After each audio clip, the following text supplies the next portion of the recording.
Vince, tell me a little bit about what it means to be a kid from Houston, Texas, joining the Texas Sports Hall of Fame. It's a blessing for one, and just knowing all the athletes that came through, the Houston area. T.J. Ford, Emeka Okafor. I mean, and the names go on and on and on. Kubiai. I mean, the names go on. So just knowing that, growing up and seeing these guys. I mean, a lot of people don't know I used to work at the Carnival, so I used to always be at the Astrodome, sneaking over there watching the Oilers play, seeing those guys, growing up. I'm Warren Moon. I mean, I was like, I want to be like these guys one day, and just having that opportunity to play in front of your family and your friends, and being from from Houston, it's a great opportunity. Pretty cool. Yeah. So you led the Longhorns to victory in the Rose Bowl over a very good USC team to win the 2005 National Championship. So tell me a little bit about what was going on in the huddle in the fourth quarter when y'all are behind. The funny part about it is that we have like the funniest character guys in the locker room, and the NFL is doing a good job of starting to have those cameras now in the locker room to see the guys now. So if we had a camera that can put it on my chest and you can see Casey Stutter, Jonathan Scott, Sylvan Young, Jamal Charles, I mean, these guys are funny. And when I stepped into the huddle, the big thing was this, Jonathan Scott was like, let's not try to be Superman, just do what we coach. We've been in this situation before. Let's go win the game. I was like, okay, I don't have to say nothing. So the play is, me and you too, let's go, ready, break. So I was like happy that Jay Scott got everybody relaxed and ready to go. So we had some really good leaders on our football team. Lighten the mood, I like it. Exactly. That's good. So many people say the 2005 National Championship game was one of the best games of all time. At least the people that were there and saw it in attendance for sure would say that. Right. How did your life change after that game? Were you treated differently after that game? Wow. I mean, it was a whirlwind for me. So, just knowing how much hard work that me and my teammates put into getting to that point.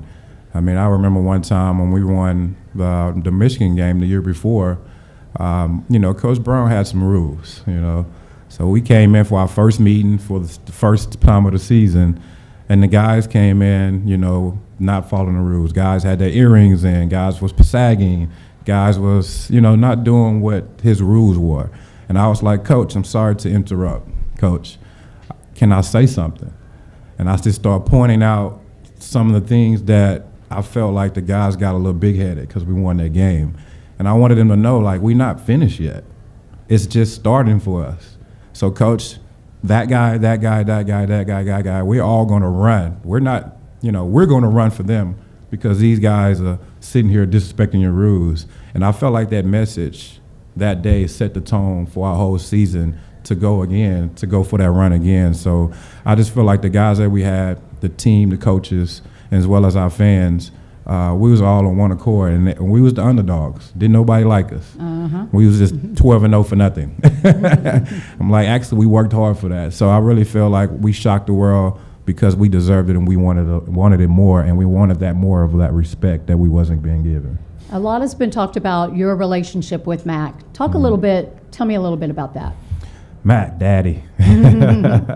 One of the funniest things about Mac that I always joke about, when he came into my household, when he came into the hood in the city of Houston, and, one of the things I respected, I'm raised by a number of women. My father was never in my life, so it was a lot of women in our household. And when he came in with Coach Davis, Tim Brewster, and himself, he made sure the ladies sat on the couch and sat everywhere. And I sat on the floor, and Coach Brown sat on the floor with me.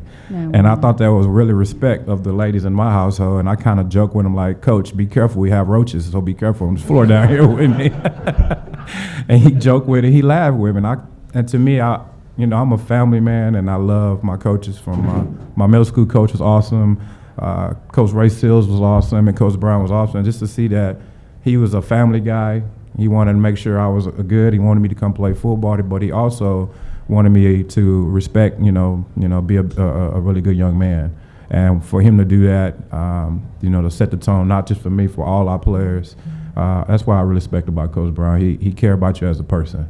And when you have that, it makes you want to play hard for a coach like that. And that's why we really had a really good team, because he respected us as young men, and he wanted us to do more than just be a football player. He wanted us to be good dads, good husbands, a good person, be in the community, these type of things. So I respected him for that.